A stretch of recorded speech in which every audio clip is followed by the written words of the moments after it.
Ladies and gentlemen, who you're around is how you'll sound. Today we are taking a deep dive. We are having an audit of ourselves, asking who in our life influences how we talk. Today we're going to break some generational curses. Yeah, we're going to ask and see how not only we communicate, how we were influenced by those who came before us, how they communicated and how that shaped us. And we are going to decide today, in today's episode, that we are going to do better for the next generation so that they can do better in the next generation. You ready?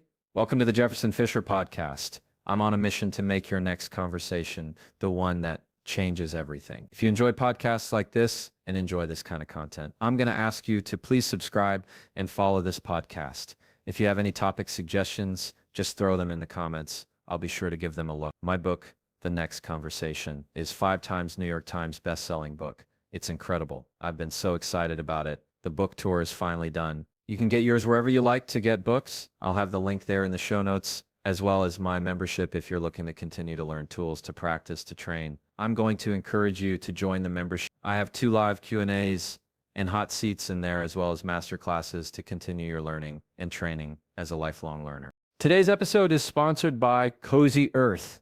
I love Cozy Earth. I like talking about them. I like having them as a sponsor because I wear their stuff. I'm wearing Cozy Earth pants right now. Recapio Creative.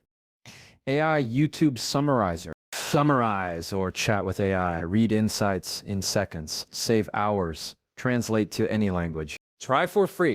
Sponsor is raining cats and dogs outside. And these are athletic type pants that I really like. So if you know anybody who works in the office and you're always wanting to wear something on the go, Cozy Earth has clothes. It's really great for any kind of weather. I wear these to the office. I wear these at home, wherever it is. CozyEarth.com. Jefferson. Use the code Averson for 40% off. The CozyEarth.com. Jefferson. Use the code Jefferson for 40% off. Today, I want us to look and take a moment. And this is something I don't think we talk about nearly enough, that how I communicate. Now I sound a lot like my dad. If you remember the first guest we had on the podcast, my parents, you heard my dad and you probably thought, oh my gosh, Jefferson sounds just like him. Well, that's how genetics work. I have a lot of his mannerisms as well as my mom, and I sound a lot like him. And most likely you sound very much like one of your parents, even though you may or may not want to admit it. That's just the way life happens. But there's another element, right, of who is in your vicinity, who's in your environment, who you are around. They also influence how you're going to talk. My dad was somebody who, when I brought something up to him and I had an issue, he would like to say, well, we'll see. It was always kind of this hopeful, positive, let's just wait. You know, there's nothing you can do right now, Jefferson. There's no decision. It's kind of what the signal he was giving. It's not what he said, but it was this idea of you can't change it right now, so there's no sense worrying about it. So he always kind of had this, well, we'll see type of attitude. If there was somebody who I was afraid to bring something up because they're going to be disappointed, I go, oh, well, they're going to be really mad. He goes, yeah, well, I guess they'll be mad, or I guess they'll be disappointed. I mean, it was just this mindset that he had of just keep rolling with the flow that I also got, and I was very blessed that way. I'll be the first to say extremely blessed that way. There are other people I know who have wonderful communicators in their life and other wonderful environments. You look at how different places you've been have shaped how you talk to people. I know attorneys that I knew in high school, or not high school and law school, and they go into a firm and they change their entire way of speaking. Or I know friends that I do know from high school who went on to go work on, Wall Street or corporate or finance, and, their whole vernacular changes, their whole vocabulary. People go in real estate or teachers or whatever it is. We have acronyms, we have different terms, we have all these sales optimization strategy words that we use for particular influences in our world, and that shapes how we talk. If you're in sales or HR, whatever it is, take an audit right now. So number one, today's podcast is take an audit. That means ask yourself the question, how and who is influencing my communication? And let's go even deeper. Who am I around for the vast majority of my day? Let's put it in a pie chart. In a pie chart, you had percentages all around it. Pie chart is a circle. Who am I around most of the day? It's usually not your kids, and it's not your spouse or your family. It's work. It's work. Or maybe you work from home and you're mostly by yourself. Maybe it's the cat. I don't know. There is somebody you're around that is influencing how you speak. Put it differently. Who are you listening to? Let's go to music. What kind of music do you listen to? How is that influencing how you think about things, how you communicate things? My grandfather, who was a district attorney for a long time, and he used to not be, he was in private practice. And then when he went to go a district attorney, his whole vocabulary, of course, started to change. And everybody at the courthouse was cursing. What did he start to do? He started to curse. And he never did that before.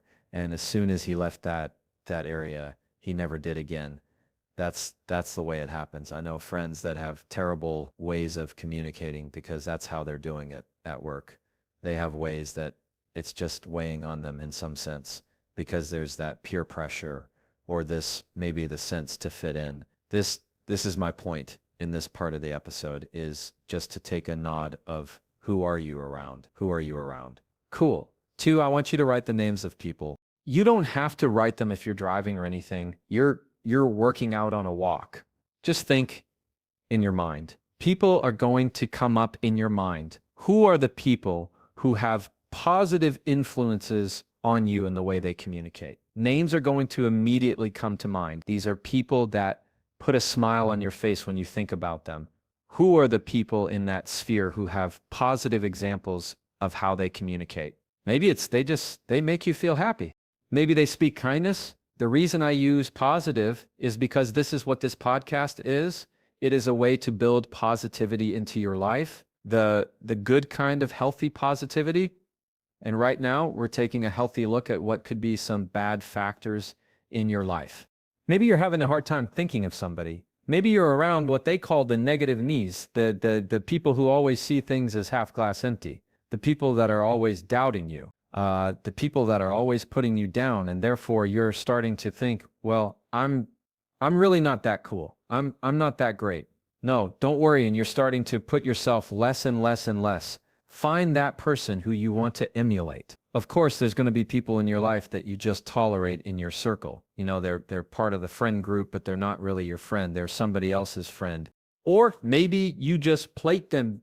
It's a relative that they're there at the family get-togethers, but you really don't care that they're there. They don't care about you, and you don't really care about them. It's part of the exchange. I want you to think of people who make a difference and how they communicate to you and how you want to emulate that. All right. 3, I want you to think of the words that no longer serve you, Because what I'm asking you to do in this audit of this episode is at the end of it, I'm asking you to find people that raise your level of thinking, raise your level of conversation, raise the level of things that you talk about.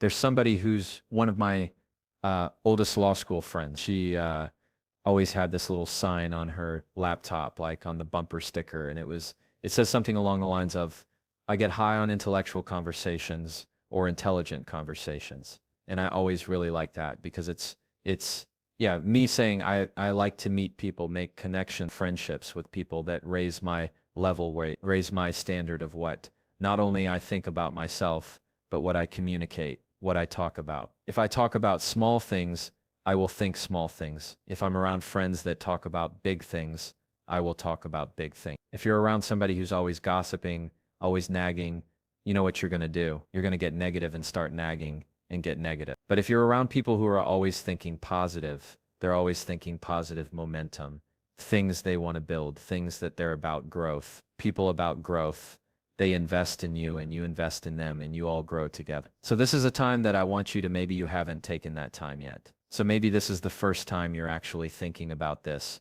And if so, that's wonderful. I'm happy to be part of it. I want you to think of the type of people that are going to raise your level of thinking and raise not just the thinking, but your vocabulary. I'm not saying you have to learn new words. I am We're going back to number 3, and that is choosing the right word. It's not about knowing fancy words. It's about knowing the right words. Words that no longer serve you. Meaning, if you're always somebody that goes, I mean, maybe so. I don't know. I mean, I guess no. We're going to scrap all of that.